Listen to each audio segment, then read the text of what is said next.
You have to see it for yourself.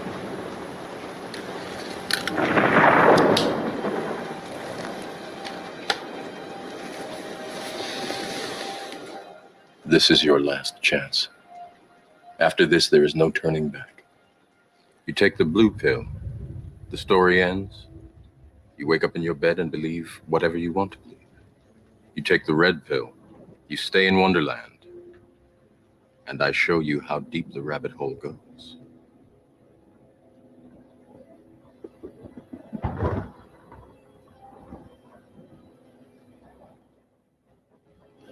Remember, all I'm offering is the truth, nothing more.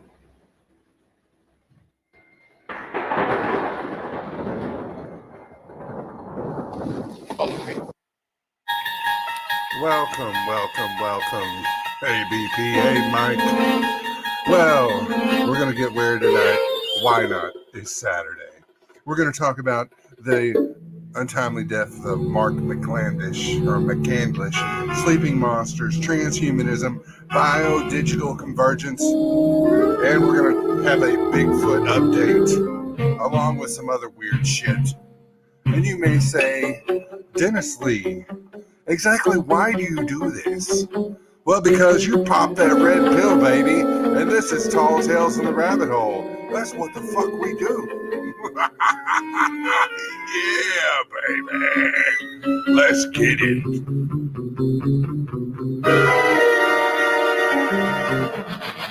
Ten, 9, 8, 7, 6, 5, 4, 3, 2, 1.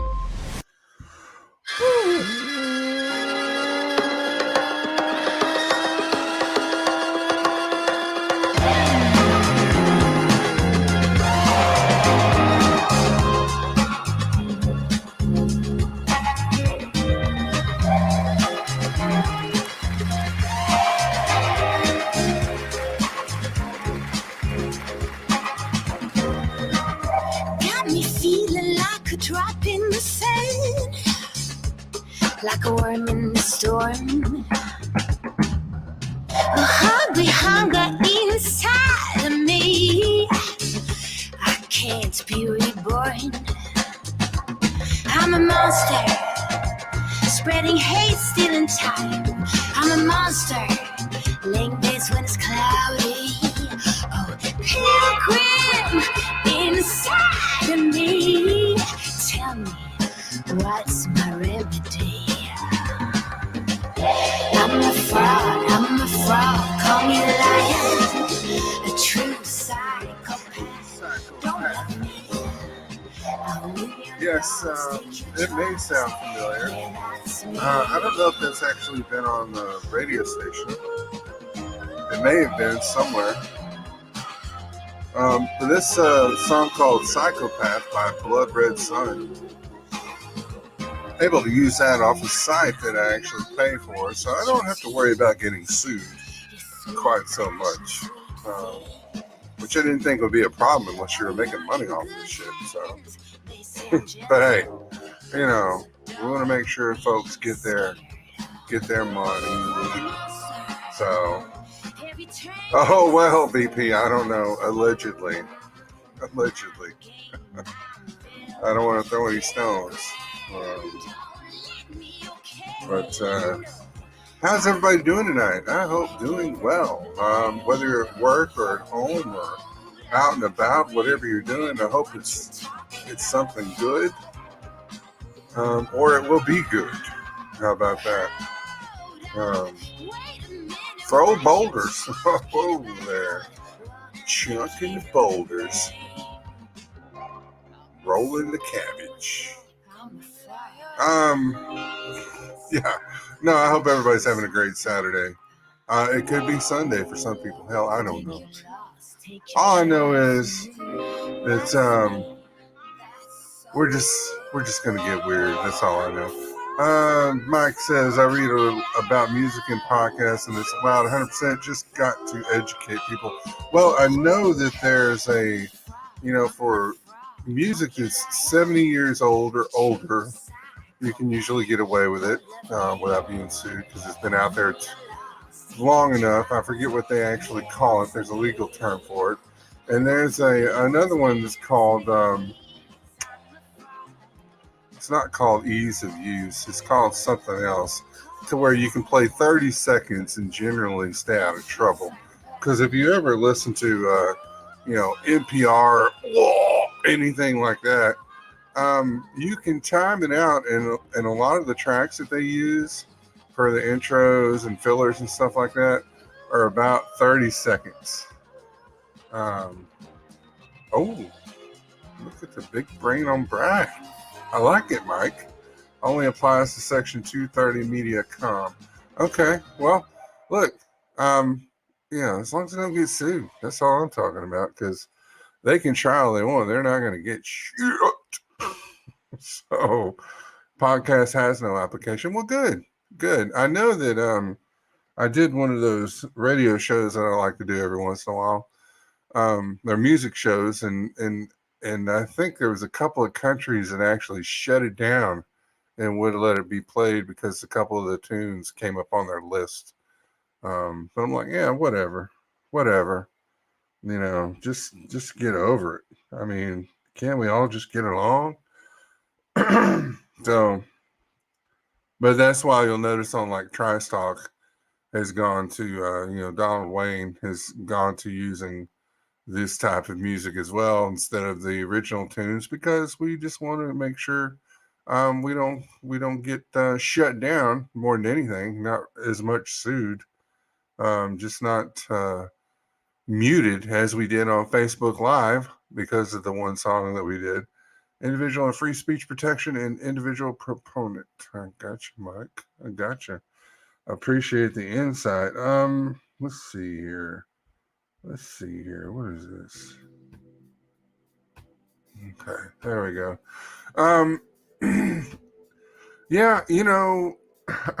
Everybody may be aware of this, but that old UFO report is about to come out. The one that they've been hyping up is coming out at the end of this month.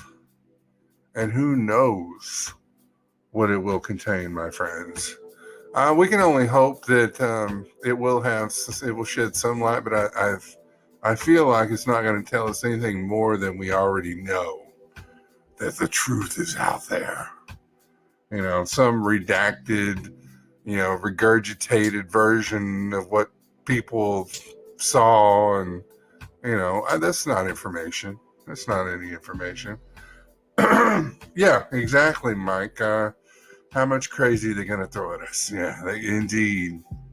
It's like, well, yeah, we've been dealing with the lizard people and the Greys for years, and that's all white Vikings. So what? But indeed, I figured I would try something different, and I've been really intrigued with all the volcanic activity that's been going on around the planet. We are buying the turd in a dress. No, we are not, Mike. You can keep polishing it all you want there, Mr. G-Man. It's not going to shine into a diamond. But let's see, where is that? Where is that report? Where is the report? There it is. Let me go ahead and get this reduced here for my reading pleasure. Yeah, just for shits and giggles, I was actually looking up the no, I'm not buying from Harris. She's got nothing but seeds and stems. You know what I'm saying?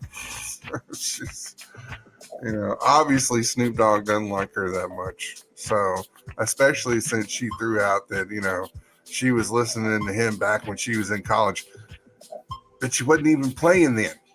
I mean, come on. It's not like you're a spring chicken. So, geez.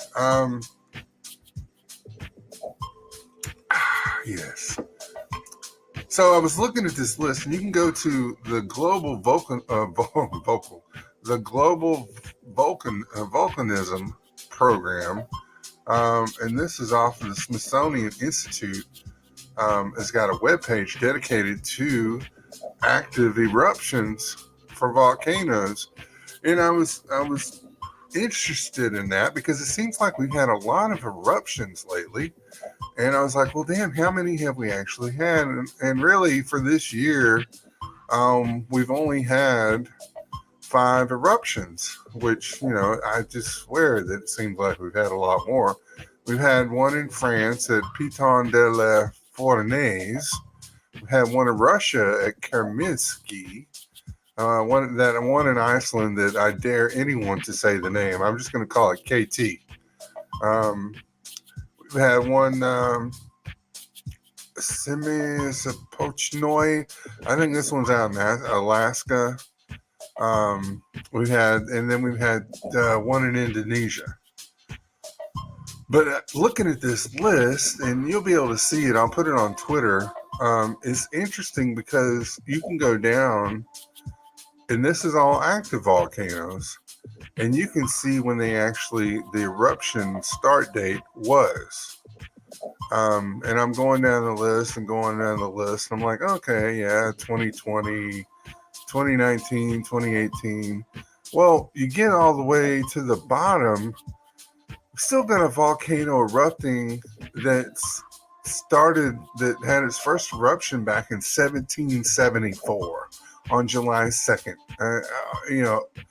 Before that date or around that date or something. But yeah, can you believe that?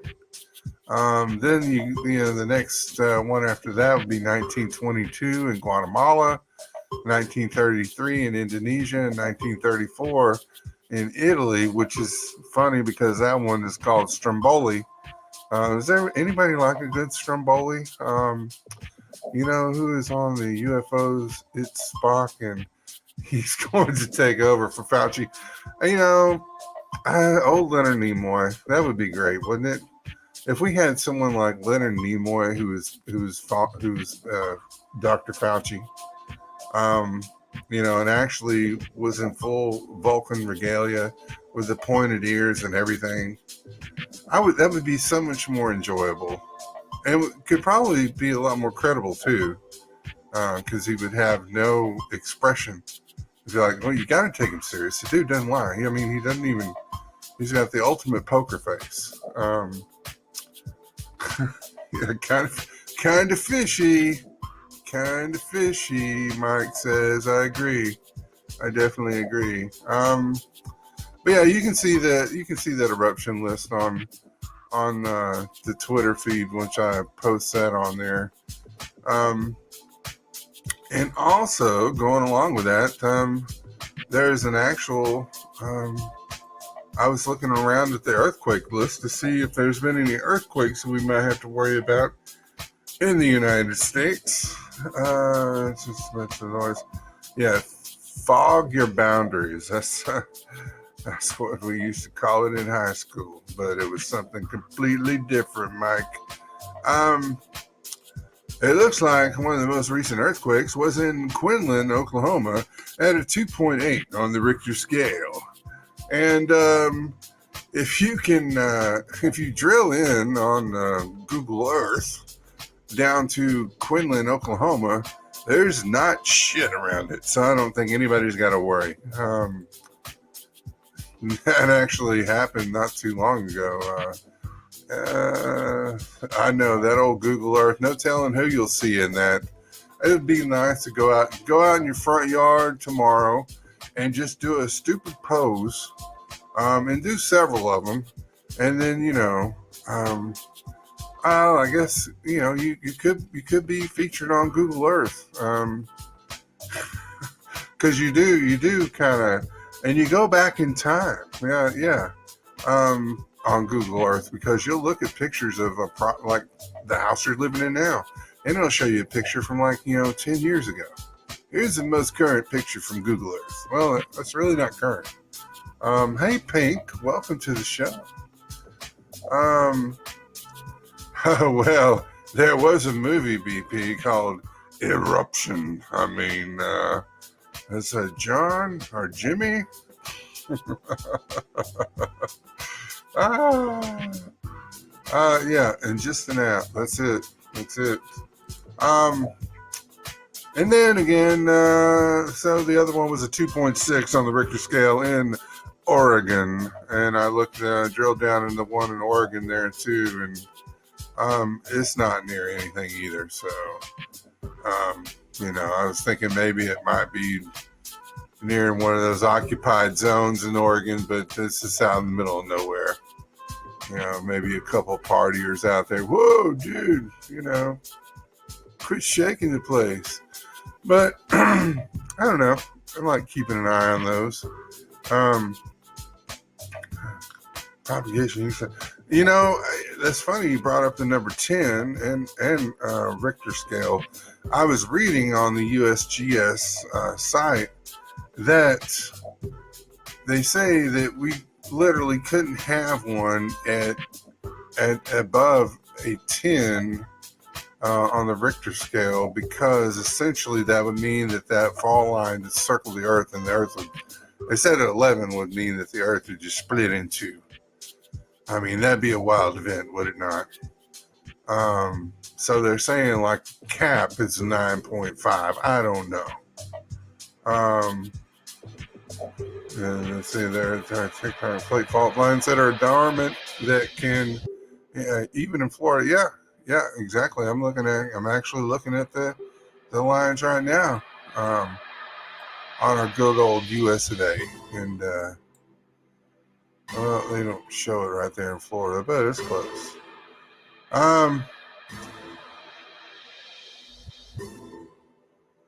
Yeah, and on this, there was another one I was looking at that was talking about they're talking about Pangea and all that kind of stuff, and then the new landmass, the supercontinent, will be Amasia. Talking about the United States and Asia kind of melting into each other, which you wouldn't think. You think it would be, Russia just doing a back door into Alaska up there, because they're pretty close. I mean, they kind of do a little tip to tip there. Whoa!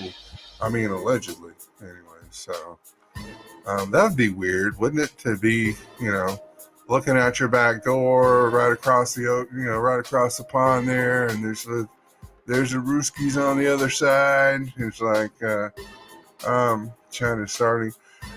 Well, China's got plans for us, and that's a whole different section. But yeah. Well, nothing wrong with being a geography. I would call you a geography geek. Nothing wrong with that at all. You're a nerd. Well, look, we're all nerds, and actually, we joke about that here at the house. We call each other nerds all the time, because I'm a good source of useless information. But one day, it may actually save somebody or myself. So I will hold on to it. Yes, we are all nerds, Pink, and Lord love us all. We have a use.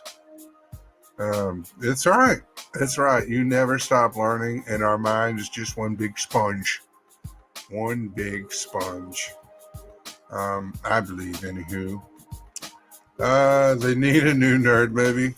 Can you imagine if they remade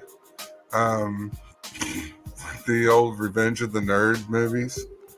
Who would they get to play the different characters, And if you go back and look at that, there's a lot of people in there. Nerds swear. I'm a nerd for swear words, right? Oh my goodness.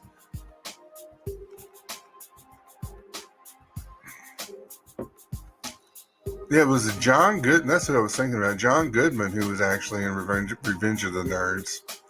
That I didn't think about. He was playing a football player, or he was playing a coach. I think maybe he was playing a coach in that movie. Oh man, those were the days. Those movies just take me back to a whole different time. Back when we were watching Revenge of the Nerds and Porky's. I mean, does anybody remember that movie? That probably wouldn't go over too well these days. They played that in the theater. It's not very PC, but neither. A lot of those movies from that era are not PC at all. but they're funny as shit. How did the F word originate? BP. Yeah, actually, that actually originated over in Europe, did it not? I watched that. I don't know if anybody's seen it. Nicolas Cage, and God help him. I like him in some movies. He's not the greatest actor, but you know, he has his place. Have you seen that? He's got a series out that's called the history of swear words or something. It's called something better than that, but I watched that, and that's actually pretty funny. It is crazy how the F word morphed over time, you know, and just like it's a lot more negative than it was intended to be, I believe.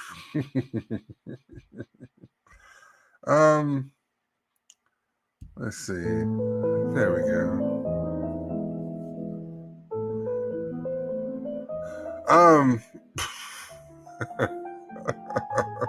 You know what? We've also got a Bigfoot report. Oh yes, a Bigfoot report. Hold on a second. What the fuck is going on here?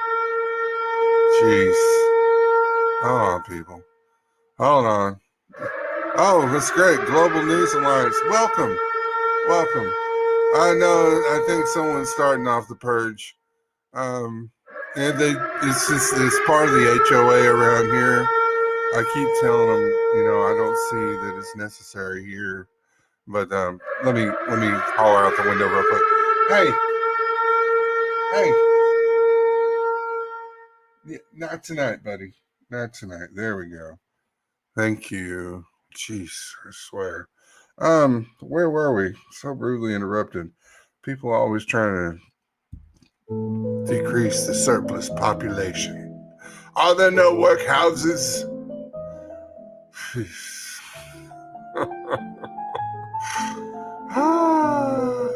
Let's see. Where was I talking? Okay, now if you go to a website called phantomsandmonsters.com, you will get the information that I'm about to bring out here. Gen Xer in the house. Well, you know what, Gen Xer, we're going to give you the clap as we give that out freely here. The gift that keeps on giving. Yes, indeed. Welcome. We're glad to have you.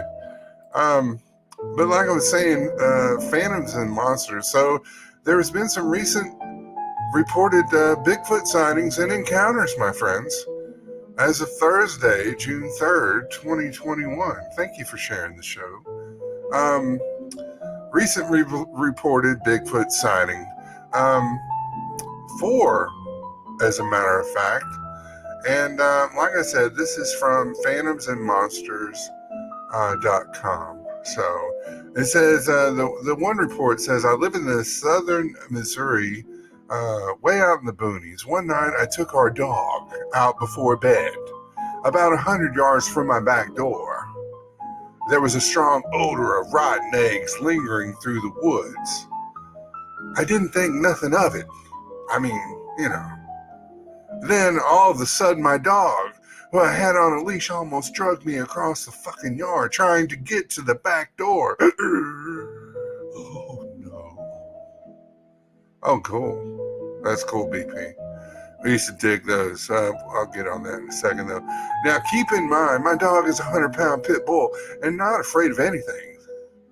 She only barks when she hears or sees something out of the ordinary, but this time she sensed something that terrified her so bad. No bark, no growl. Though that's odd, took off running. I get her back inside. She's yelping and carrying on. All I can think is, what was that? So I go and stand in my doorway. I hear a knocking sound. Sounds like a 2x4 being struck against a tree. Sorry, I didn't have that. All I can do is tap on my mic. And then I hear this funky growl howl.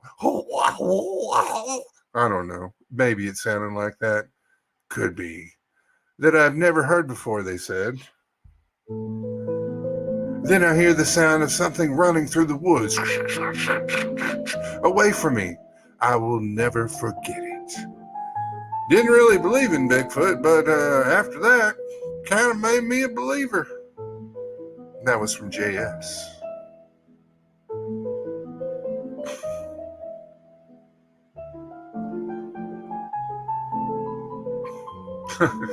That's right. Just keep a candle lit. You know, you want to make sure. That's right.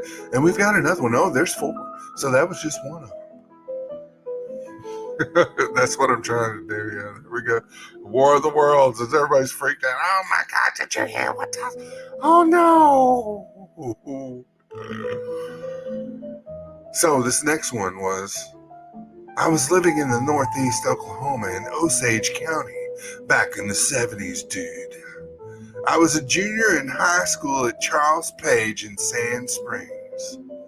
We lived about 8.5 miles northwest of town. All right. At that time, it was pretty wild. Closest neighbors were a quarter to a half a mile away. Dirt roads, and when the sun went down on a moonless night, it was black outside. Both myself and one of my neighbors saw this animal coming down a mountainside through the brush and sumac trees. Black as coal. It looked like a gorilla on 2 feet. The sumac trees were about 8 inches to 9 inches high, and they 8 to 9 inches high. I think you got your punctuation wrong there, buddy. That must be 8 to 9 feet. And they caught it all at the about the midriff. 3 to 4 feet above the small treetop stood this animal. And in less than a minute, it was gone. Headed towards Shell Lake. I had 2 other encounters, alone in the woods and on the road in the dark.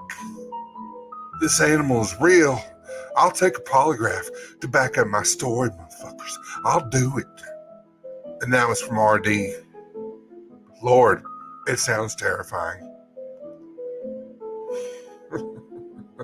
Yeah, I don't know. If it was 8 inches, I would be like, hey, dude, really, you're going to have to get off the juice. But he did say this was a 70, so, you know, I'm not judging. Just saying. The next one. I know if you don't believe in Bigfoot, then you'd better think again. I live in a small town in Georgia. Oh, no, here we go. Here we go. My daughter saw one looking in her window at her jewels. What? She was on her computer, sitting on her bed. Oh, no, I don't know where this is going to go, folks. She didn't say anything to me for about a week.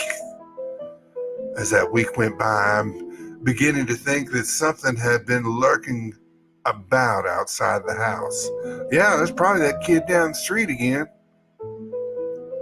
I didn't say anything either until 3 days later.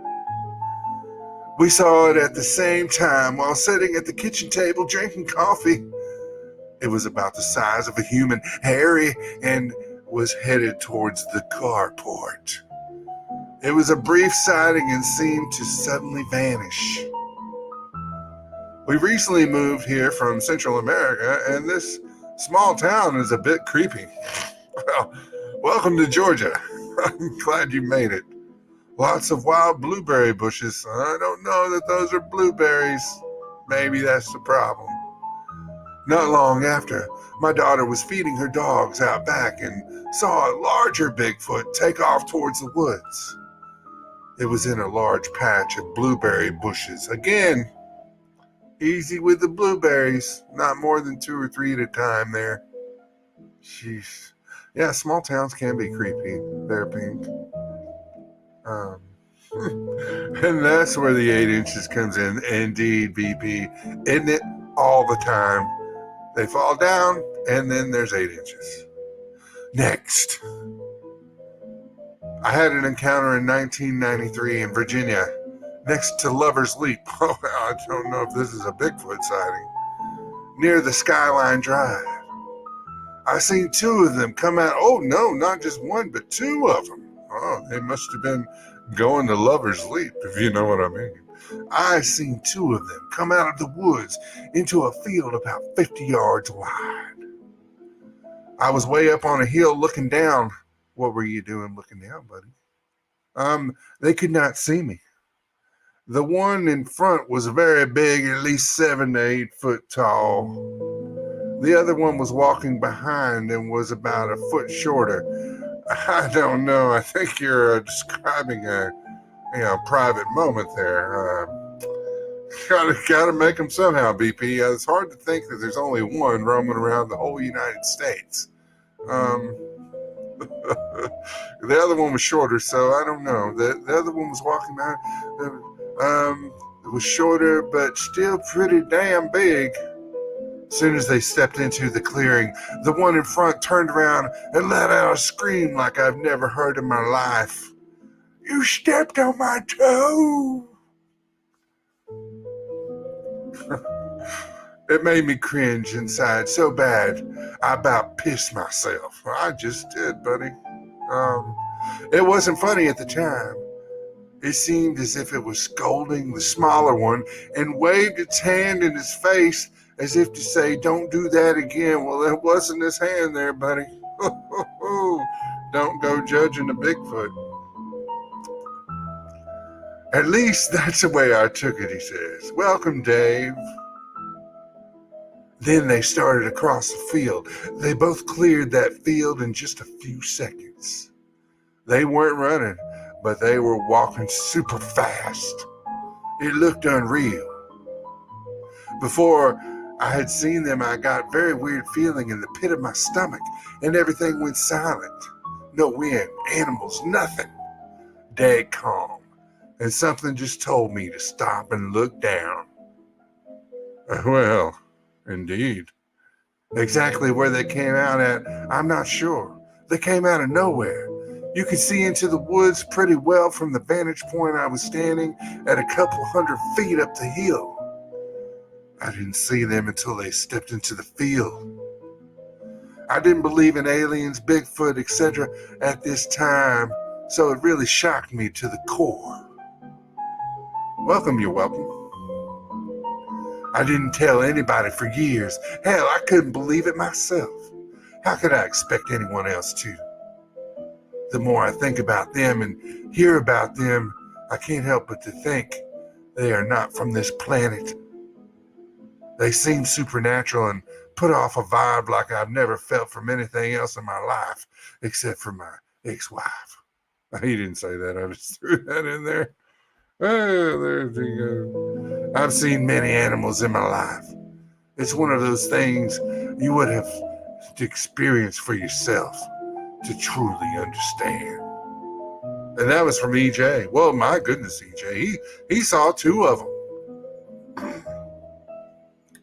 Yeah, he looked down. He's like, oh, well, I just can't compete. Yes, do not approach Bigfoot naked. That is a public safety message from your friends at Tall Tales. It's not about the size, I swear. It's cold. The water's cold. Yeah, I just, this figured we'd have a little Bigfoot report there. I was curious to see if we've had any recent updates, and there's 4 stories. We'll post those on Twitter. That was your plan for tomorrow, looking down or looking for Bigfoot? BP. So, NASA, let's see, we're going to have to change this for NASA. NASA. No, not that one. No, going to one naked. Okay, well, there you go. Both. Well, the police arrest naked man with concealed weapon. Geeez, this just in. MikeTampaBay says a man was just arrested naked, concealing a weapon. I can only imagine where he was concealing that. The officer went to frisk him, damn near shot his hand off when he was going for his ass.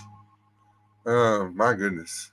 That's what we call a cannon. So there's another story through Business Insider. NASA is launching its own investigation into UFO sightings. It was a pea shooter. Well, I don't know now. I'm not judging him. I hadn't seen the picture. The agency's chief at NASA says it can't rule out the possibility that sightings are of alien origin. I know, deep into Uranus.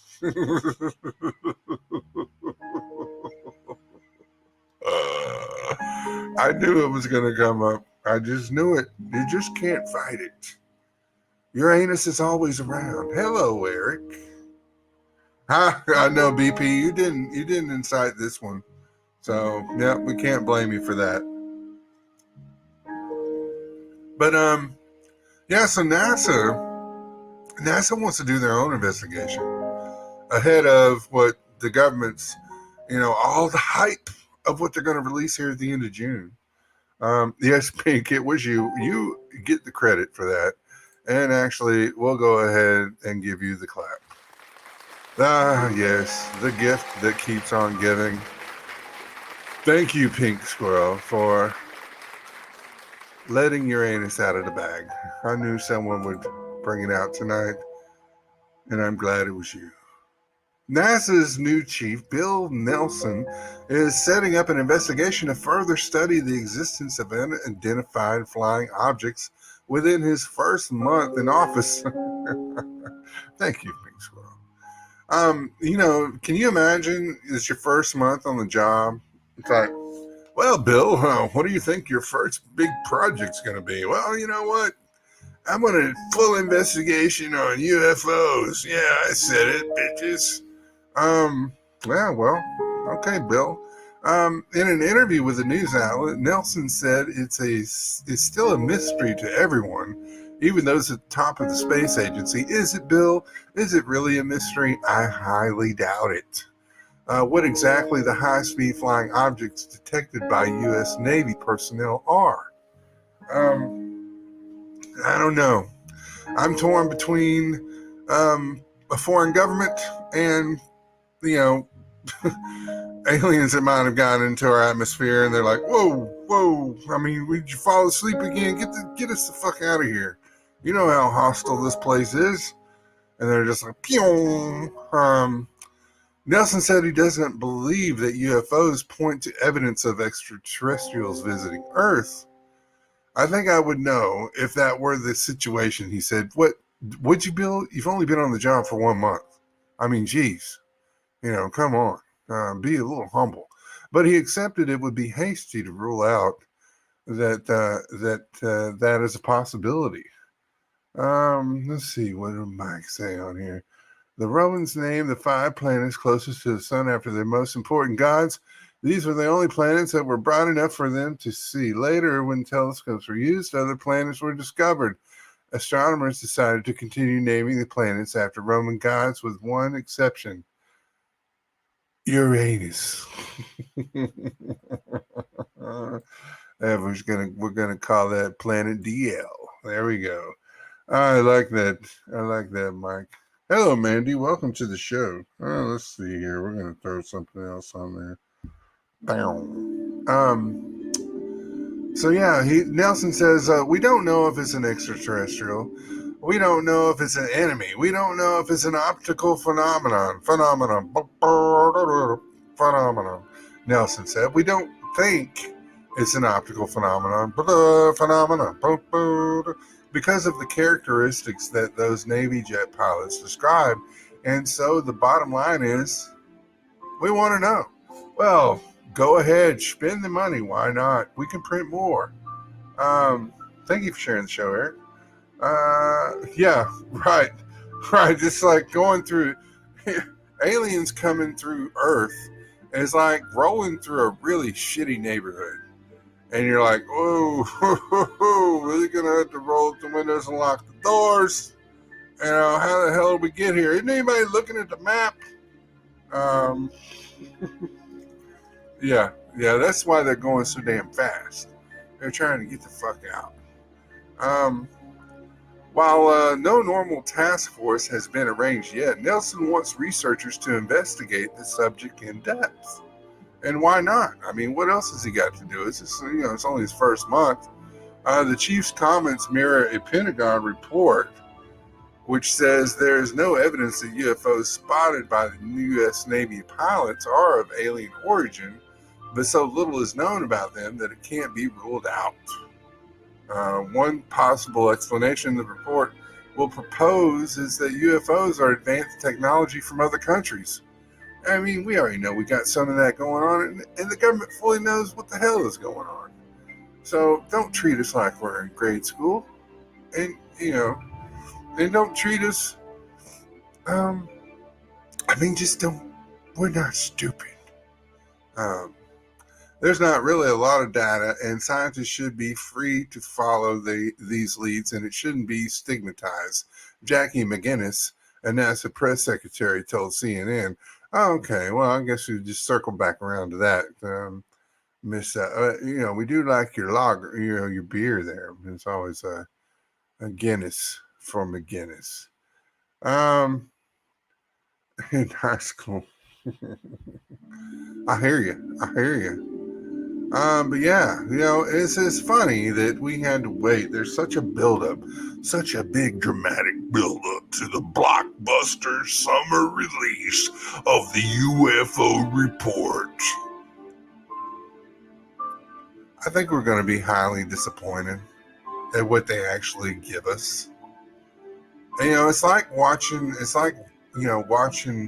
one of you're binging on one of your shows. You got a whole season. The first season's out, and you don't remember how many episodes are in that season. So you're going, and then all of a sudden it climaxes, and then it stops. It could be, like other things too, but yeah, it's like, I feel like we're going to be completely let down, because they already know all the ins and outs of it. They've already got, they got pictures, they got videos, they've got everything. I mean, we're not fools. And I know, BP, right? It doesn't make any sense. I know they want us to know. Huh. Well, on a brighter note, and actually, let's get on the, why so serious to this lady? Oh, whoa. Oreo has a new UFO-themed pack to extend an olive branch to extraterrestrials. Well, this is an article off of House Beautiful that I stumbled across. Oh, yeah, not literally. So at the following, or leading up to the report coming out at the end of this month, Oreo, Nabisco is actually their marketing gurus who said, you know what? Let's take advantage of this. They've got UFO Oreos. So basically, the Oreo offering, as it's called, to simply include the signature Oreo cookie. However, the black and blue packaging is special and encourages you to help any creatures feel welcome. So it's a cookie that there's a blue and black center to this packaging, and you can take the Oreo and you set it in the center of it, and it's supposedly an offering to our extraterrestrial friends. Place the cookie in the center of this pack and place it in the view of the night sky as a sign of peace, much like when Elliot was throwing out the Reese's Pieces for that little drunken alien that was bobbling around looking for that. E.T. It was a beautiful movie. I mean, I'm just kidding. But it was funny. I did have the grandbabies watched it, and she's like, the effects in this sucks. I'm like, well, you got to think about when this was made. When this came out, it was like the biggest thing ever.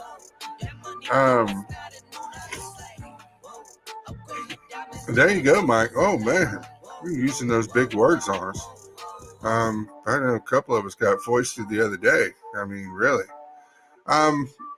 The only bad news about the Oreo offering, it won't be available in stores. The limited edition packs are available right now on Oreo.com, the Oreo offering. So if you go on there, you can actually get a free pack. Well, it's free, but you got to pay a $3 shipping. And a big word of the day, unidentified. Can you say spell? Please spell unidentified. We can do a spelling bee right here. We should do that late one night. We'll just have the Tall Tales and the Rabbit Hole spelling bee challenge. Just throw out random ass words. Actually, I'll just make words up. So, go ahead there, Jimmy. Spell confugulate. Use it in a sentence if you need to. I can spell not good, but I can. I believe you can, BP. I believe you can. It's got skills. So, but yeah, if you want to, confugulate. There you go. I like it. You threw me on that one, Pink. You threw me on that one, but BP hit it right on the head. I mean, he's going to have to get the clap. We're giving out the clap just like we're in the 70s. Jeez. There you go, BP. Very good, my friend.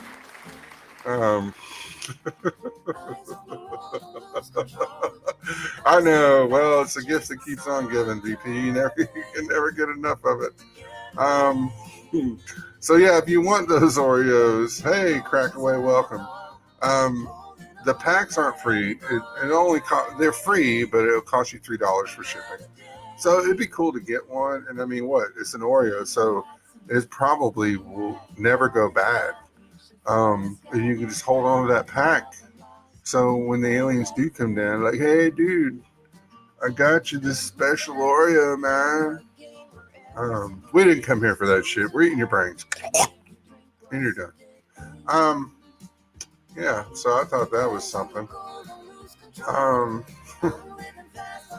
Let's see what we got that we can get actually serious about, because there's a lot of stuff going on in the old conspiracy world. There you go. Was that a pig shit? Oh, it looked like pig shit to me there. Let's see here. Oh no, that's the wrong one. Let's see. There's what the hell? No, we don't want that one either. Somebody tell me something. There we go. Ah, yes. Break out your finest glass. An unidentified song. There we go. Well, we can throw a song in there. We can do that.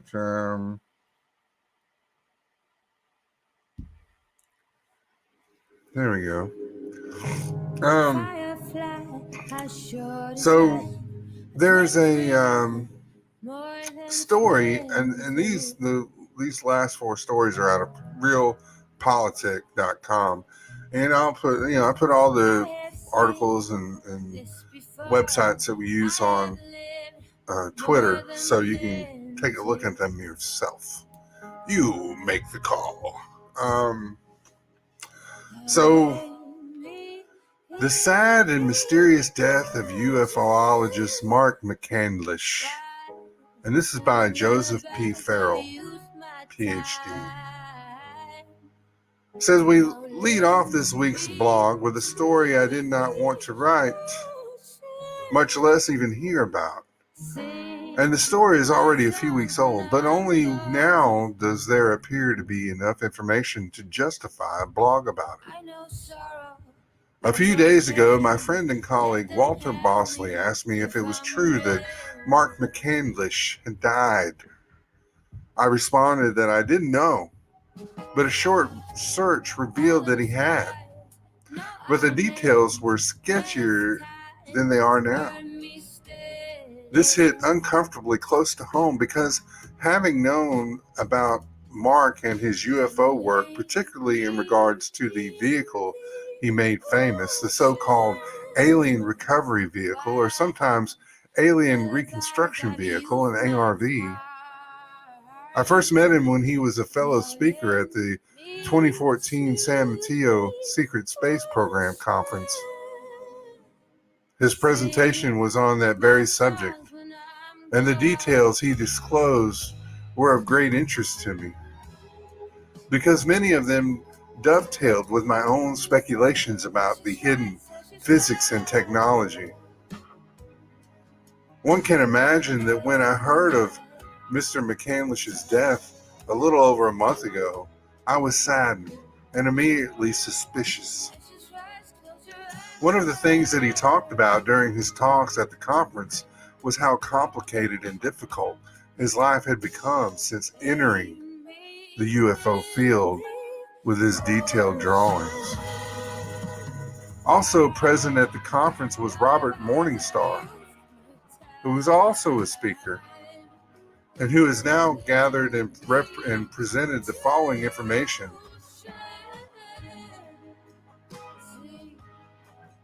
What's notable in the articles and interviews presented by Mr. Morningstar is that Mr. McClandish thought that many of the recent popular UFO flaps were really about hidden technology that we humans already possess. Also of interest to the site's readers is Mr. McClandish's belief that non-terrestrial intelligent life has been visiting this planet for a very long time, perhaps a millennia. And more interestingly, some of it isn't friendly.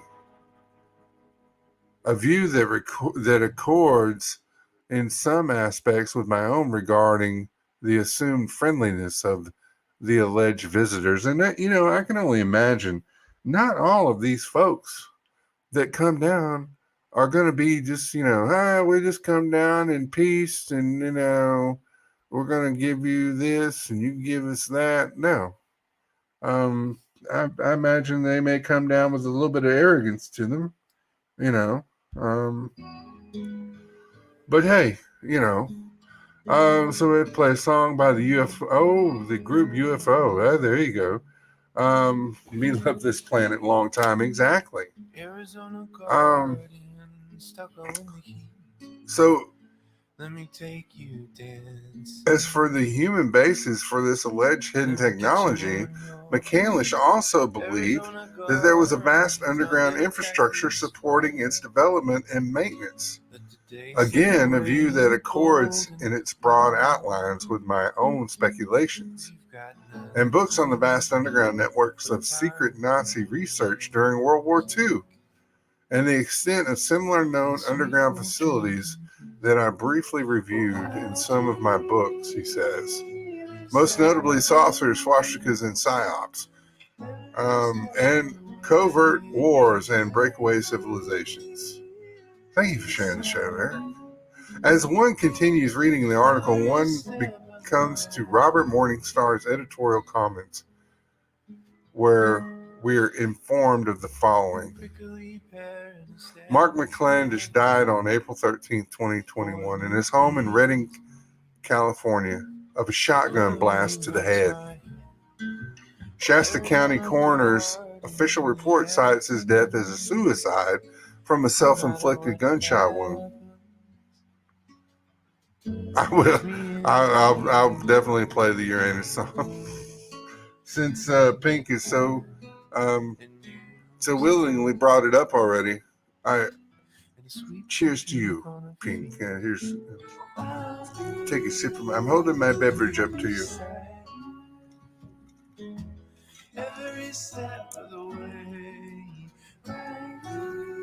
So Mark McClandish spoke to his friend Rick Price late that day, April 13th, and Mark told him that he was going to rest and would call him later.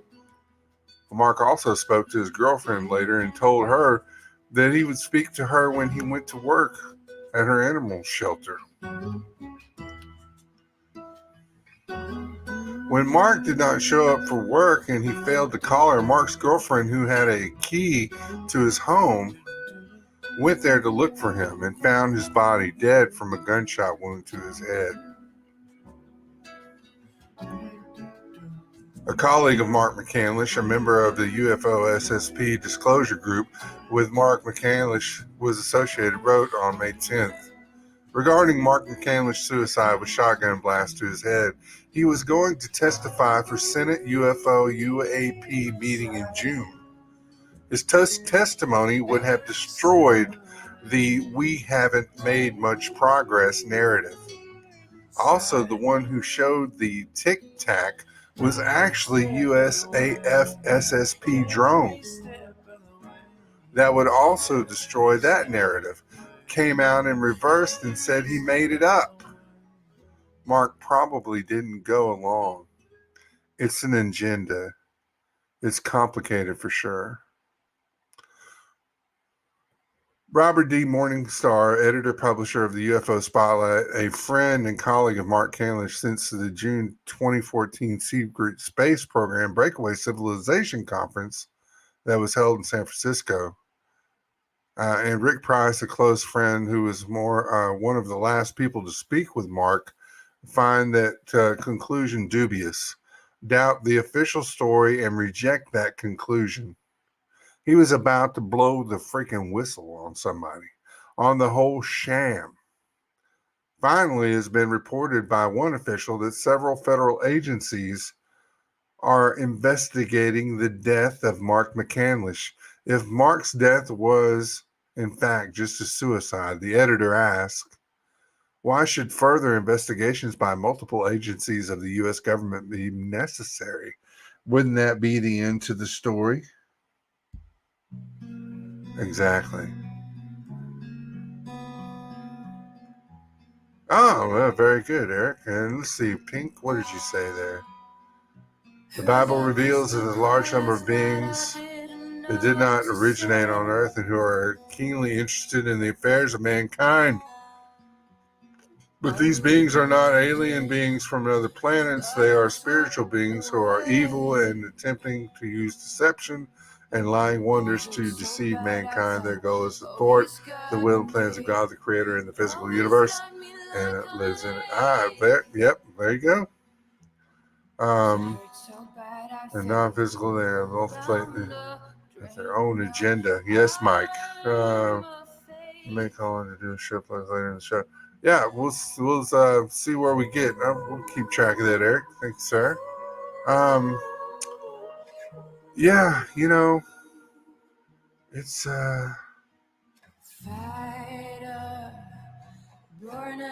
so yeah, where was I? So yes, breakaway Robert Morningstar said, I reject the official story as well. Now, to be sure, I did not know Mr. McClandish well, the author said. Our contact at the 2014 Secret Space Program conference was limited, and we had only passing and occasional contact since then. But what little I knew of him persuades me that he just was not the type to commit suicide, much less by a gunshot to his head. What is of interest in Mr. Morningstar's editorial comments, however, is the statement that Mr. McClandish was allegedly scheduled to testify to U.S. Senate meeting on UFOs and UAPs next month. So again, if he was scheduled to do something as big as that, why would he commit suicide? There's a lot of things pointing to the fact that he wasn't in that mind frame. I'm reminded of another such convenient death, that of George D. Morenchild, who also allegedly committed suicide by shotgun mere days before his scheduled appearance in the 1970s Committee on the Assassinations to testify about what he knew of the JFK assassination. Which could have had a UFO connection itself. Yeah, there you go. Very good, BP. We got breaking news. Fauci did not kill himself. We'll go ahead and let it be put into the records and put away for us to go back and review. Says that does not prove anything regarding McClandish's sad demise, but Morningstar does raise the relevant question. If there was nothing suspicious about McClandish's death, why should further investigations by multiple agencies of the U.S. government be necessary? Perhaps such investigations are routine in such cases. I don't know. But when one reads of the last hours of Mr. McClandish's, one thing that clearly emerges is they do not sound like a man in a suicidal frame of mind. I too reject the official story. The gentleman says, why would anyone want to murder Mr. McClandish? I do not know, the author says, but the details in the articles posted by Morningstar do point in a couple of directions.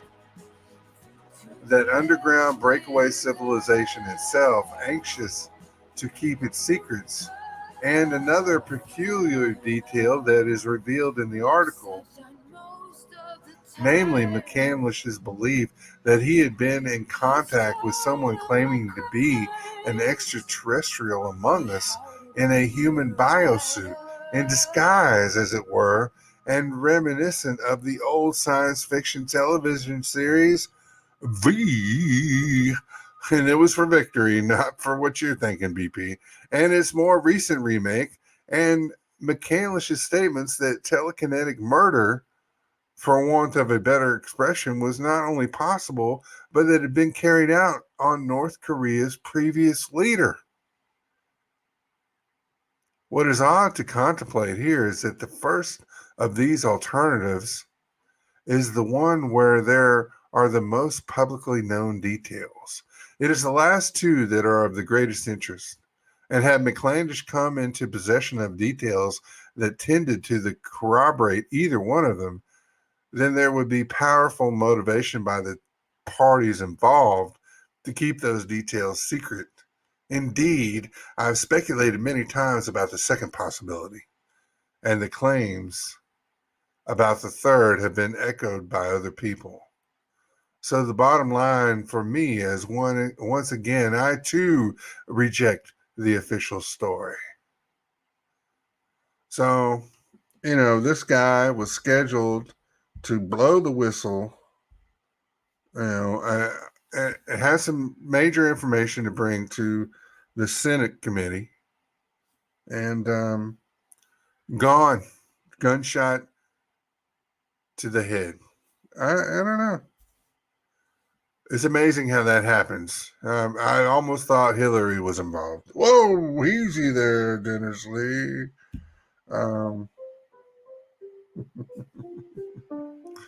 Yes, of course you were, BP. So that's the sad tale of Mr. McClandish. As we sat around the campfire, just talking amongst friends.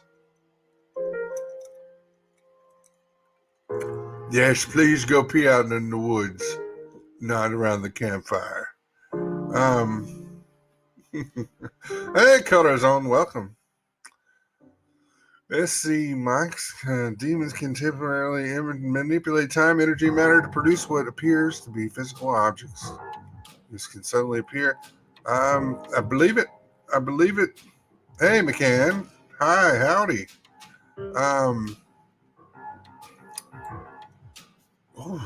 Eric on the super chat. Much appreciated. So the next one we have is sleeping monsters. Yeah, what do you mean sleeping monsters? Well, it's another tale from realpolitik.com titled Awakening of Sleeping Monsters, Thinking the Unthinkable. Indeed.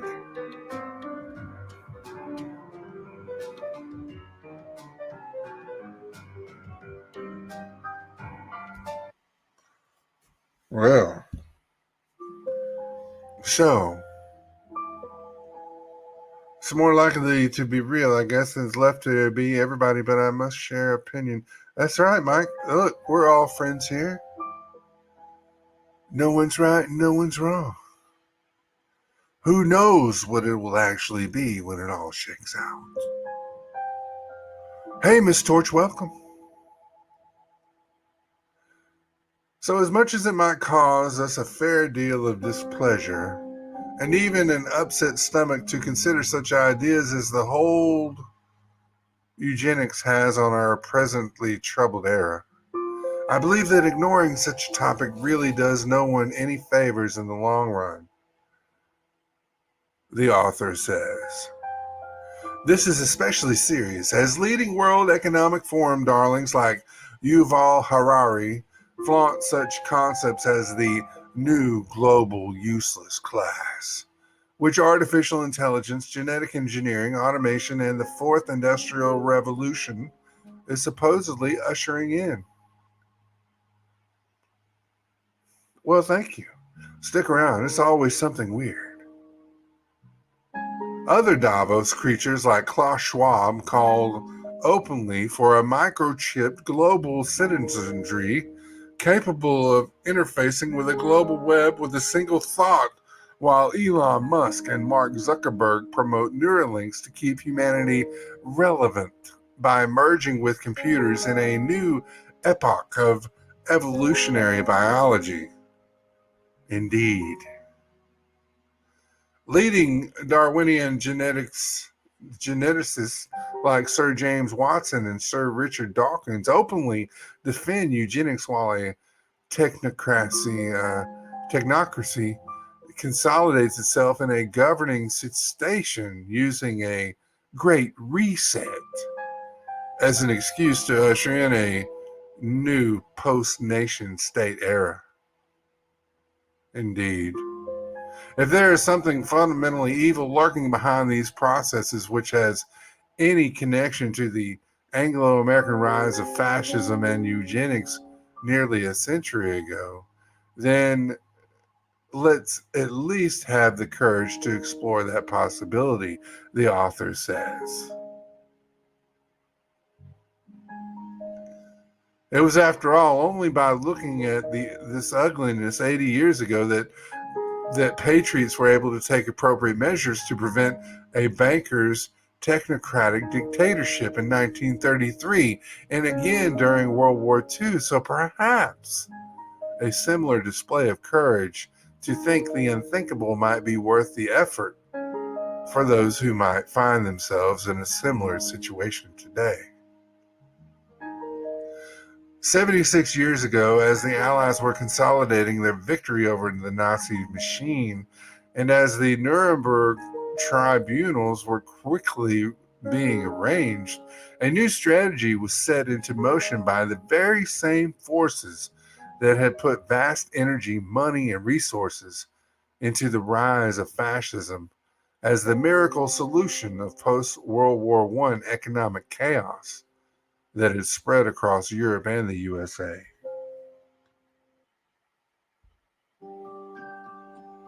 It is among the greatest scandals of our age that the Wall Street City of London machine that financed Hitler and Mussolini as battering rams for a new world order were never actually brought to justice, the author writes. Although Franklin Roosevelt managed to put a leash on Wall Street between 1933 and 1945, while setting the world stage for a beautiful post-war vision of win-win cooperation, the darker forces of the financier oligarchy, who wanted only to establish a global unipolar system of governance, not only avoided punishment, but wasted no time to regain their lost hegemony before the war had come to a close.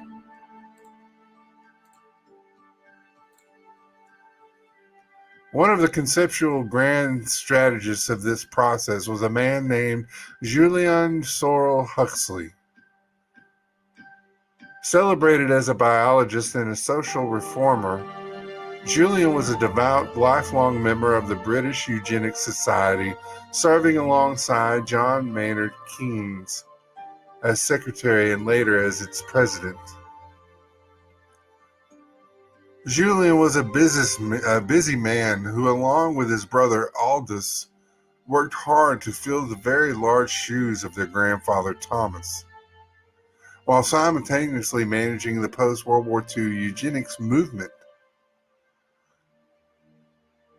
Julian found himself setting into motion the modern environmental movement as founder of the International Union for the Conservation of Nature in 1948.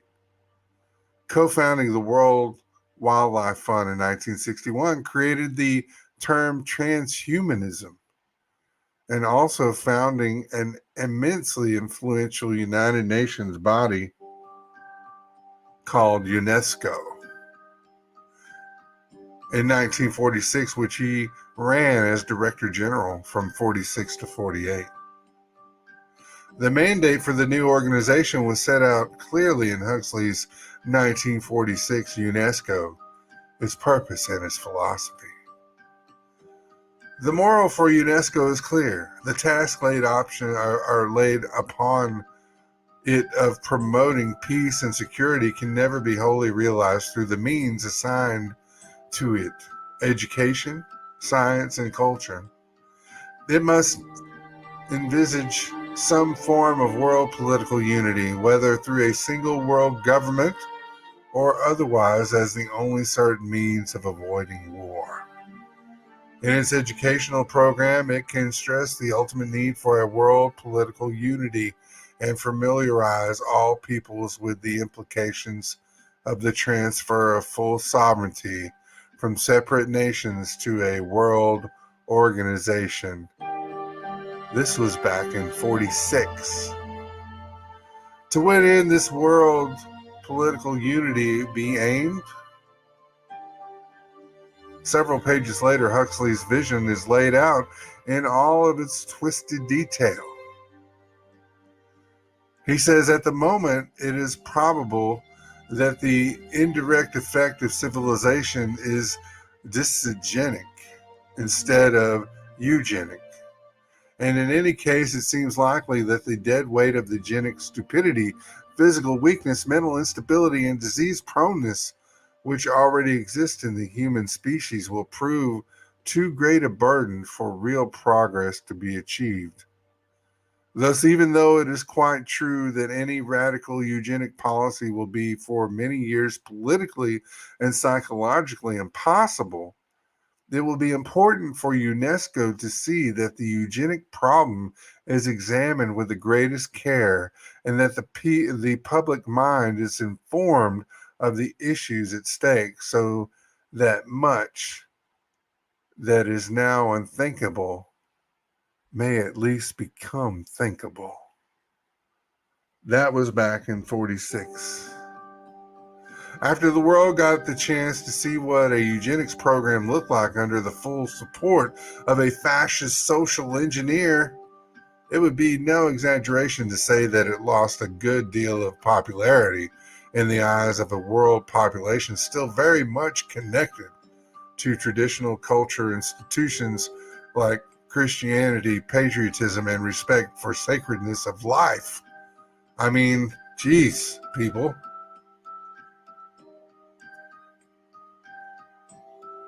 Even though 30 U.S. states and 2 Canadian provinces had legalized eugenics policies between 1907 and 1945, the statistical science and political application of eugenics ground to a screeching halt by the end of World War II. And as Huxley iterated in his manifesto, something new had to be done. Huxley also worked very closely with London's Tavistock Clinic that received funding from both Rockefeller and Macy Foundations through the 30s and 50s. Led by a psychiatrist named Brigadier General John Rawlings Rees, Tavistock can be best understood as the psychiatric branch of the British Empire, established in 1921, which innovated psychiatric techniques using mixtures of Pavlovian behaviorism and Freudian theories to influence group behavior in a variety of ways. How do you get, what do you say there, McCann? How do you get your voice in tune with the piano? I don't know. We just kind of link up. But thank you. We've been doing a little bit, so it kind of, I do a lot of tweaking, not twerking, tweaking. I mean, I'm not tweaking. I mean, you know what I mean. Thank you. I'm glad you enjoyed auto-tune. Yeah, I can't even do the auto-tune voice. It's so weird. But thank you so much. I appreciate it. And thank you for being here. So early on, the clinic explored the extreme mental conditions of shell shock victims who suffered cases of psychological deconstruction during the terrors of trench warfare, recognizing the high degree of malleability in these subjects.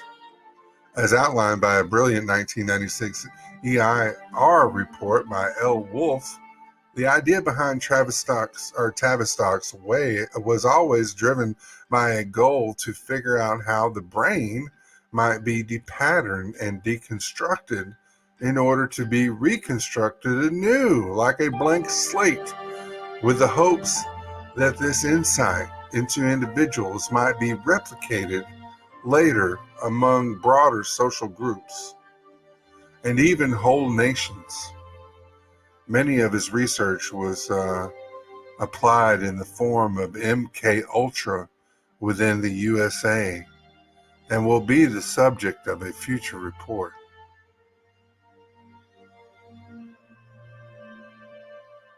One prominent psychiatrist who spent years working with Rees at Tavistock was a Canadian named G. Brock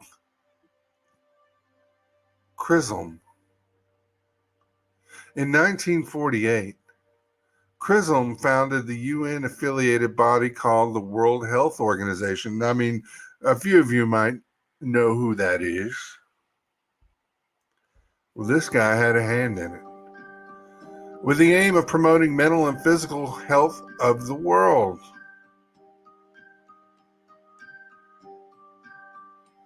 Exactly, MK Ultra, that little program. A noble endeavor carrying much responsibility and power, requiring a leader with exceptional insight into the nature of sickness and health. Sadly, based upon his own sick views of the nature of mankind and society, Chisholm was certainly the wrong man for the job, the author says. Among the greatest causes of war and mental sickness in Chisholm's mind were not to be found in imperialism or economic injustice, but rather in society's belief in right and wrong. Writing in 1946, Chisholm laid out the purpose of good psychotherapy and education, saying, "The reinterpretation and eventual eradication of the concept of right and wrong, which has been the basis of child training, the substitution of intelligent and rational thinking for faith in the certainties of old people, these are the belated objectives of practically all effective psychotherapy." Welcome, Frog.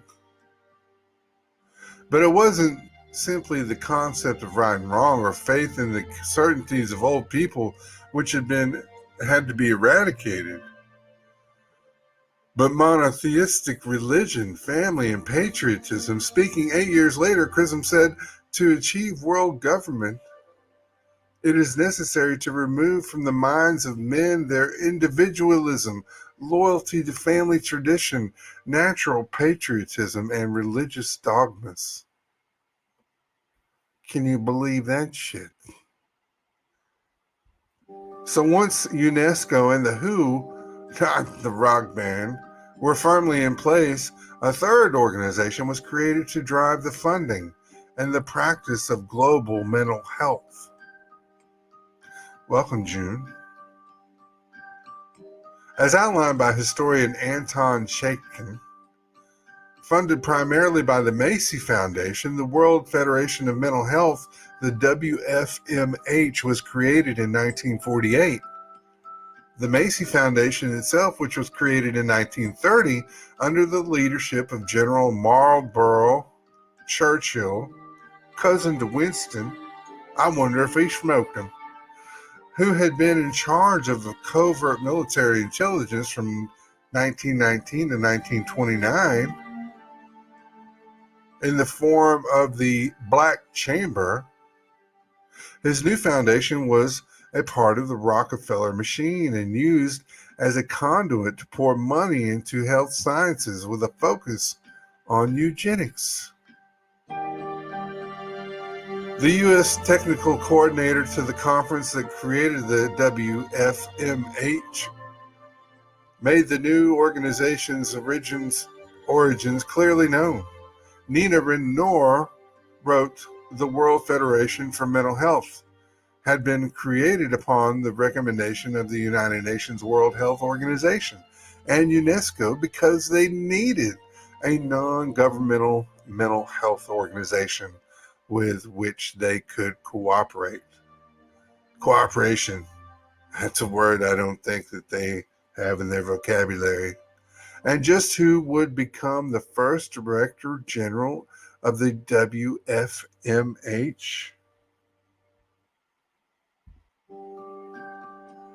While still acting as the head of London's Tavistock Clinic, Brigadier General John Rawlings Rees was put in charge of the new body by none other than arch-racist Montagu Norman, head of the Bank of England, who had created the operation out of his National Association for Mental Health, run out of his London Thorpe Lodge home.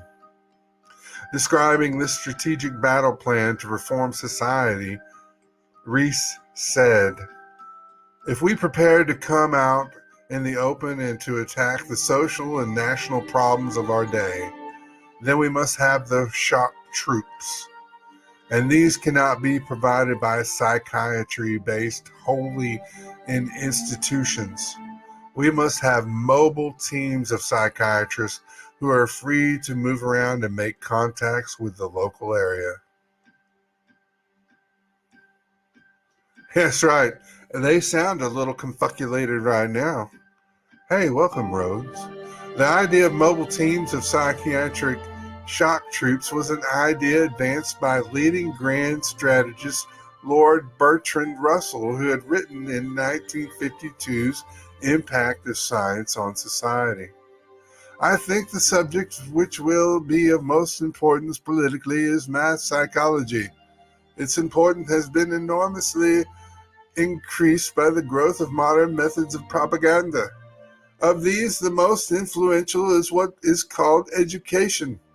Religion plays a part, though a diminishing one. The press, the cinema, and the radio play an increasingly part. It may be hoped that in time anybody will be able to persuade anybody of anything if he can catch the patient young and is provided by the state with money and equipment." So yeah, these days I think they call it, drugs and marketing. No. Oh Lord there. Over the ensuing years, UNESCO, the WHO, and the WFMH worked in tandem to coordinate hundreds of influential sub-organizations, universities, research labs, and covert science, including the CIA's MK Ultra, in order to bring about the desired mentally healthy society cleansed of its connections to Christianity, faith and truthfulness, natural patriotism, or family. Does that sound familiar to anything going on in the past year and a half now? If you'd forgotten, just rewind. By 1971, the world was ripe for a big change.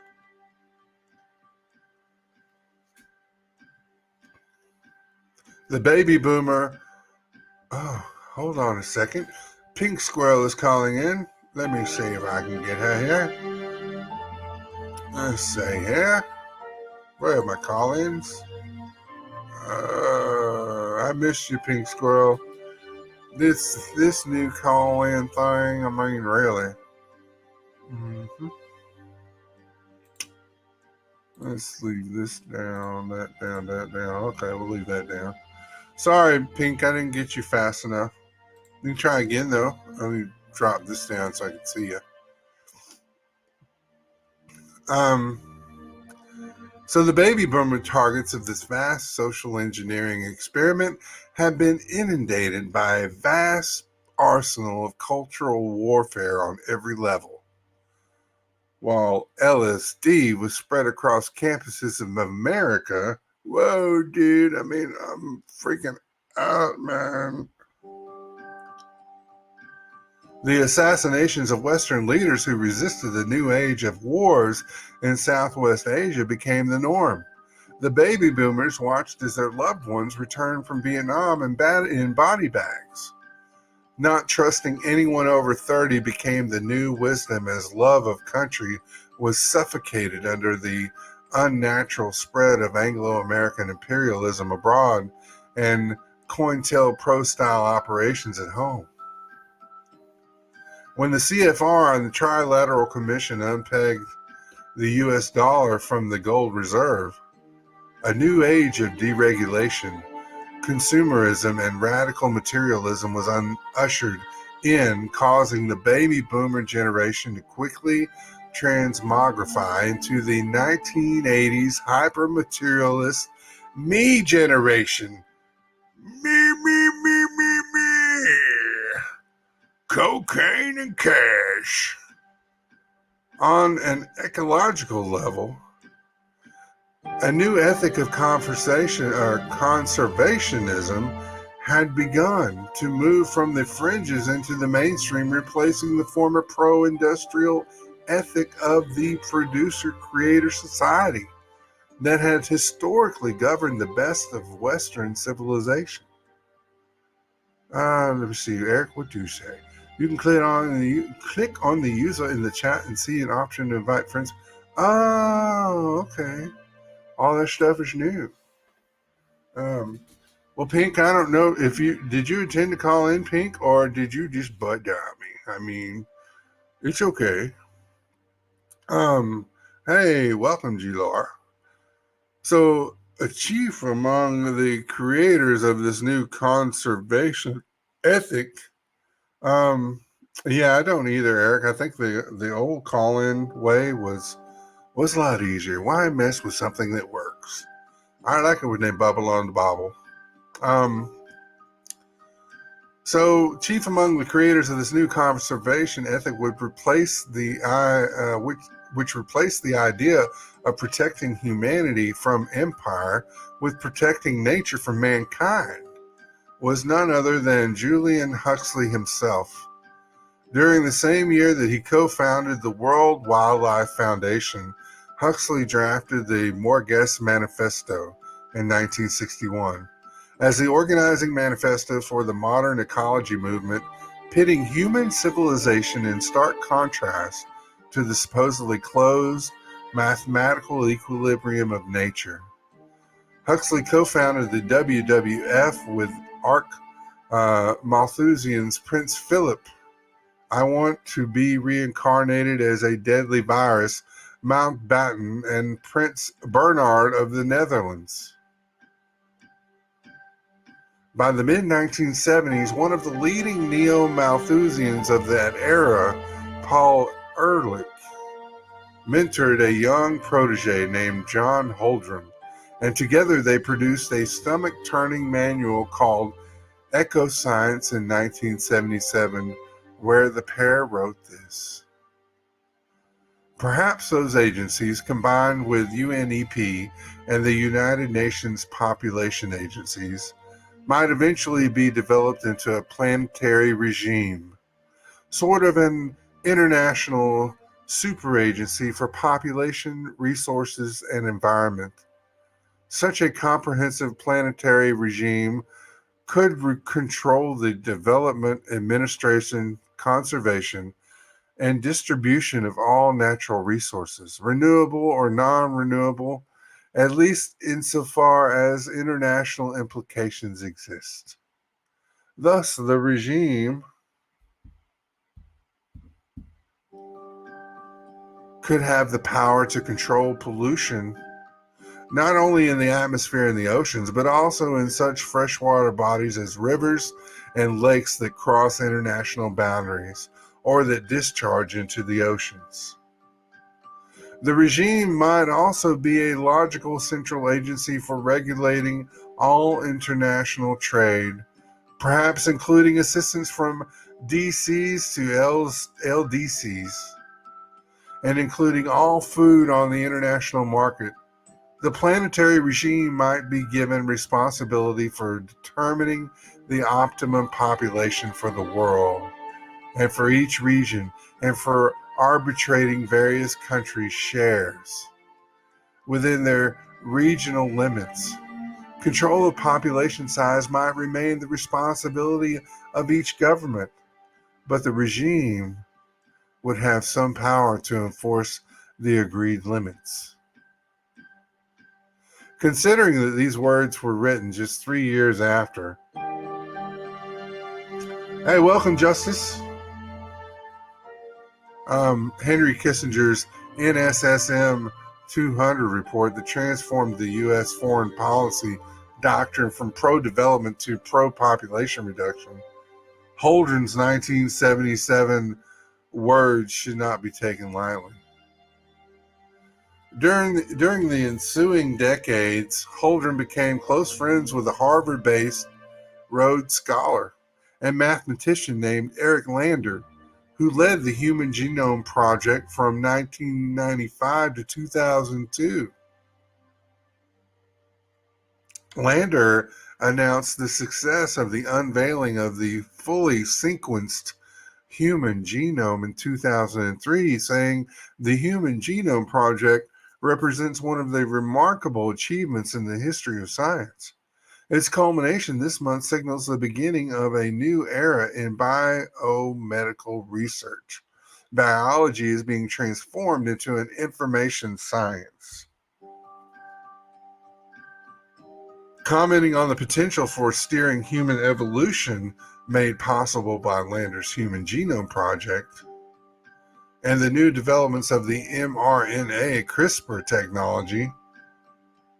Well, thank you for the guitar, Justice. Man, thank you so much. It is so much appreciated. And thank you all for being here as well and listening to old Dennis Lee. It can be a lot.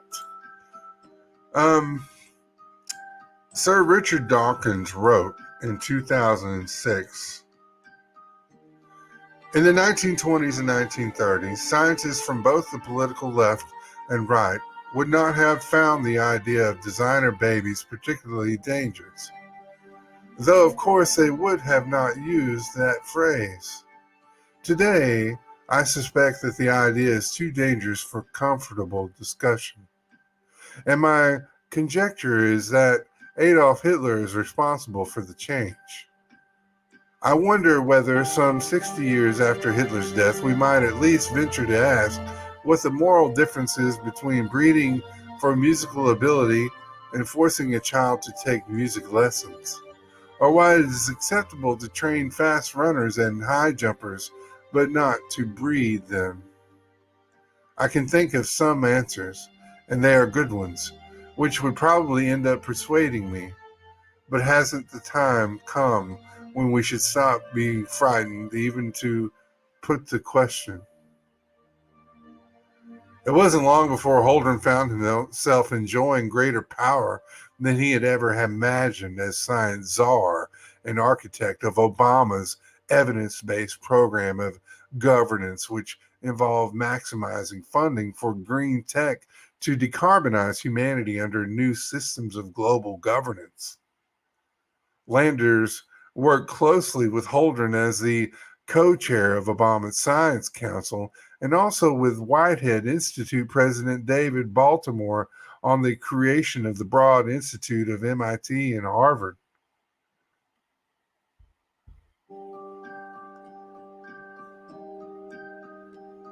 Together, Lander and Baltimore oversaw a major 2015 conference on the new era of biomedical research that unveiled a new gene modification technology known as the CRISPR, involving the use of enzymes in RNA found in E. coli, which were discovered to have the ability to target DNA sequences and induce various mutations.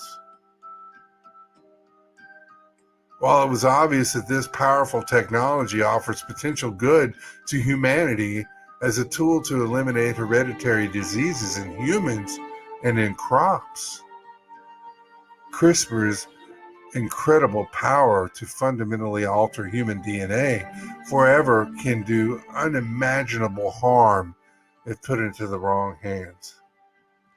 I know. I keep the onions down there too in BP. At the historic International Summit on Human Gene Editing in December 2015, conference chairman David Baltimore echoed the creepy words of Julian Huxley during his keynote speech. Over the years, the unthinkable has become conceivable. We're on the cusp of a new era in human history, he says. Oh no, Justice. No. Why would they ever test anything on humans? Exactly. You're right there with me, man. In January 2021, John Holdren congratulated Eric Lander for being appointed Joe Biden's science czar. Oh, here we go. Director of White House Special Science and Technology Policy, the position formerly held by Holdren. In this position, Lander has overseen the reactivation of every Obama-era science policy as part of a technocratic overhaul of the U.S. government in conformity with the World Economic Forum's Great Reset agenda. I shit you not. Using the vast power of the Emergency Authorization Act to bypass the FDA and steamroll gene therapy, technologies passing themselves off as vaccines, a new social experiment has begun. CRISPR technology is already being hailed as a key to solving the new mutating strains of COVID-19 and is being used as a vaccine for certain tropical diseases as of this writing. The obvious connection between eugenics organizations of yesterday and the rise of modern mRNA operations associated with Gavi and Oxford's AstraZeneca, unveiled by investigative journalist Whitney Webb earlier this year, should be kept firmly in mind. Future installments in the series, okay, yeah. I encourage you to go on, I'll post this article on Twitter. I encourage you to keep up with the author of this article. Exactly. Oh, Schwab, that son of a... Justice says Matthew 24:37 through 39, King James Version 37. But as the days of Noah were, so shall also the coming of the Son of Man be. The name of the article that I just pulled all that off of was Awakening of Sleeping Monsters. And that was by Matthew Ehret. And it's off of realpolitik.com. I like to get a lot of exactly there. It's and I've actually got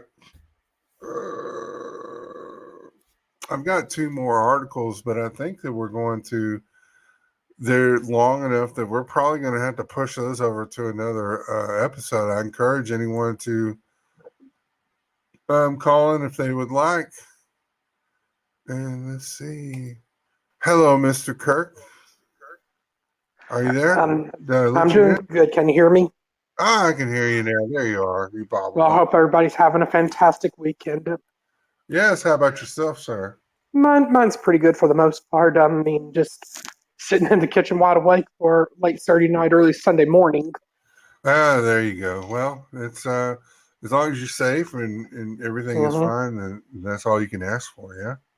Well, I know the tall tales and the rabbit hole's been kind of on a break, but at least you're back and on your new schedule. Yeah, we'll do some impromptu shows. Right now I'm going to try and do a solid Friday and Saturday, but we'll throw some impromptu shows in there.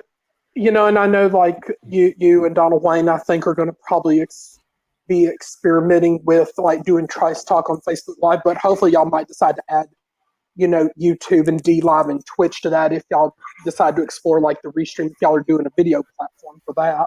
But yeah, I don't know how often y'all might do that. We're kind of looking at different things that we want to do, and so we're kind of experimenting with that. But Podbean will definitely still be in the mix there. We're just trying to branch out and market all we can. So, and I think in doing the video episodes, another suggestion, like hopefully you and Donald Wayne might be exploring, maybe publishing some like video episodes and archives over on Rumble, and that way people on Rumble can discover y'all have a great podcast show along with other great podcast friends. That. Yeah, we definitely do that because we when we do our postings, we work to promote the Podbean family as well, and everyone that's been there with us from the beginning. Yeah, of course. And thank you, McCann, and thank you, Justice Truth Warrior, for your kind words, and definitely always look forward to new listeners coming in. Well, and speaking of Justice Truth Warrior, I think he's a really good friend, and he's quite generous too. If you saw it on Twitter, Slightly Serious and Milk Dog and Chris Unplugged made it into the top 20. Well, and then we definitely appreciate the love, and definitely more than anything, just appreciate the fellowship. Make sure you're listening and downloading those shows and just being a part of it. Yeah, we appreciate it. So all that other stuff is a bonus, but definitely appreciate it. But of course, like for our friends here on Podbean Live and listening to this published episode on a download, the Slightly Serious show is on weeknights, 9:30 p.m. Eastern Time, with impromptu shows on weekends and other times. And there might also be days that if Slightly has to work overtime at his day job, he'll probably delay his show until about midnight or 12:30 a.m. Eastern Time. And then, of course, you still got the Chit Chat with the Old Man weekdays at 10 a.m. Eastern. And John DeVito has a scheduled show for this Tuesday at 11:30 a.m. Eastern Time, but he normally tries to go on at 11:30 a.m. or noon on the days he's got time. Oh, and then Dark Bear, he's got a great show, the Dark Woods Podcast, weekdays around 1 p.m. Eastern. And then also be on the lookout for Doc G, MikeTampaBay. Also be on the lookout for Lara and Pink Squirrel, as always, and Ralph and Freedom Warrior, Lingalonga, and another good friend of yours, Nonsense Password. I know he's doing his shows around midnight Eastern Time. And then weekends, you've got It's Doomsday Podcast and the Turkey Show and the Beans and Weenies Comedy Show. And I know you're probably about to plug the Trice Talks schedule and stuff, and look forward to friends coming back for another live episode of Tall Tales in the Rabbit Hole if they're able to make it into the live cast. But we still appreciate you, still getting big download numbers on published episodes. Well, we definitely appreciate it, and we appreciate you, Eric. And always thank you so much. And Eric, you do a lot of promoting with a lot of the shows, and you're a good friend to us here and to Trice Talk, and I know to a lot of the other shows that are out there. So thank you so much for that. Yep. And then shout outs also to Torch the Poet and Cummings' Culture, and hopefully Lyrical Laxatives returns with new episodes soon, and and the list just goes on and on. Wow, thank you for all the love, Justice. Thank you for the love. I would give you, thank you. definitely give you the clap there too, as we did BP and others, a gift that keeps on giving. Thank you so and I much, know, really. when you had your like COVID dilemma back at the beginning of January, like I remember being in the Sunday edition of Trice Talk and dropping Donald Wayne of Rainbow, and I helped propel him into the top 24 short time in January, hoping to also get Trice Talk recognized. He told me about that. I was like, hey, I can't believe I missed out on that. But, I was trying to make sure I stayed out of the deathbed. So, yeah, you did? Okay. But, and then I know, and y'all are fortunate enough to also have Crimson and Ellie J join y'all for those shows, too. Yeah. We've been blessed with a lot of good friends of the show. So, definitely. Well, and I'm also happy to report that Pertwee and Honeybee are doing a lot better now. But, all right. But Honeybee is still slowly getting back to normal, though. But hopefully they'll drop by Tall Tales and Trice Talk to see y'all again very soon. Well, good. I'm glad they're out of the hospital and they're both back home with each other. Because even more than that, I mean, them being separated, that had to have been horrible. And and I think that Jeremy's probably also taken a little bit of time off from doing Podbean Live after the passing of his grandfather, but still keep him in your thoughts and prayers. And hopefully you and Donald Wayne will still remain in touch with him to always give him words of encouragement. Definitely. I didn't know, when did that happen? This past weekend? I mean, it was like about 2 weeks ago. Okay. But I'm kind of under the impression he hasn't really. He's really like taking it hard because this man was like a father figure to him. Jeez, yeah, that's I definitely that it's hard. But again, I know you'll be keeping in touch with them. Oh, definitely. I mean, because my grandmother had a big influence in my life. I remember when she passed. It's tough. Yeah. It's tough. So and even my grandmother Pat was a big influence in my life too, because in a way I feel like my grandmother Pat had also raised me. Yeah, and mine did for a good bit when I was little, So yeah, and definitely had a big influence in my life. So I definitely I get that. But it's always good talking to all of you, and look forward to talking to y'all again soon. And hopefully everybody enjoys the rest of their weekend, and we'll be seeing them around at the other podcast shows and at Trice Talk in the next Tall Tales and Rabbit Hole. Okay, well, thank you so much, Eric. You have a good rest of your night, and thank you for coming in. Love you, and God bless you, everybody. Love you too, man. Eric Kirk, thank you so much. Another good friend of the show, and Trice Talk as well. And you know what? We're all friends here. Thank you so much for coming in and listening, all the new listeners. And make sure you go and download the show. Make sure to click that follow button, and you'll be updated on new shows. And we'll have those with more frequency. Like Eric said, I did take a little bit of a break, but we're back and weirder than ever. Plenty of red pills to go around, if you know what I mean.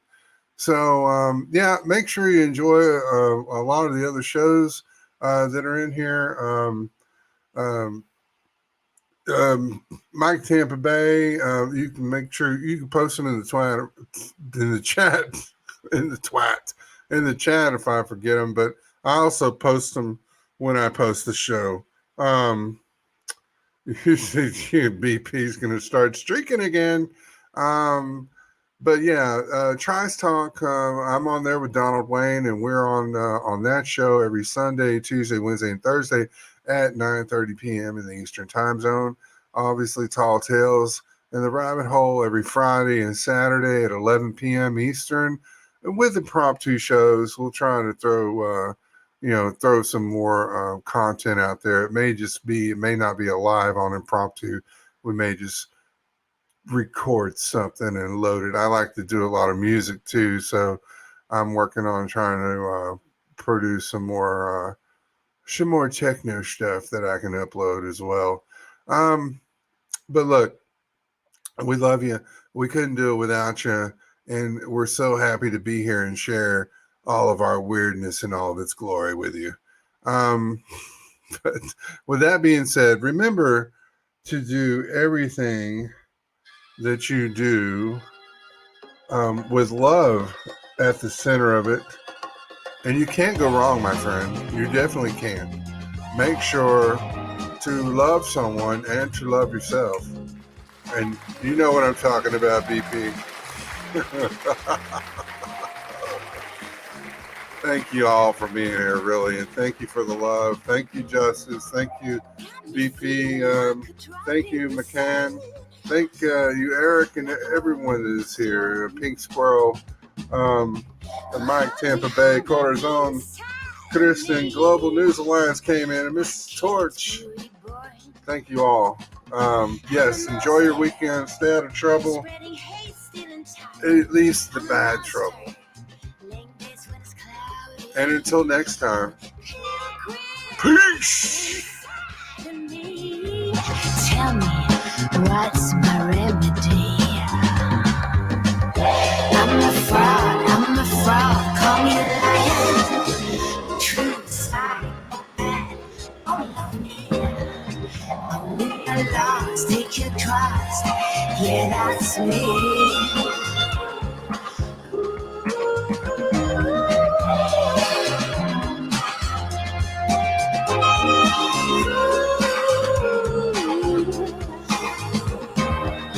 Like an onion, I'll liberate your tears, your sweet passion, sweet fears.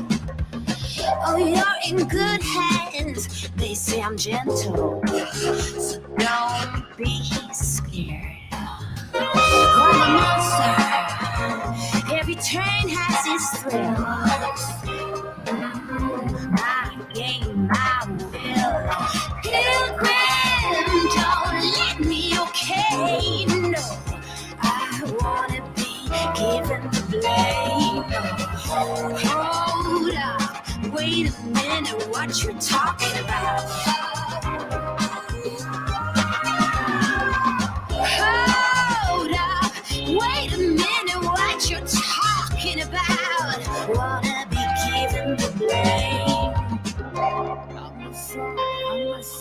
I'm a fraud. 'Cause I'm a true psychopath. When you're lost, take your trust. That's me. I'm a fraud, call me a liar. Ooh, I'm a fraud, call me a liar. A true psychopath, don't love me. When you're lost, take your trust. Yeah, that's me. Oh, that's me, that's me, that's me.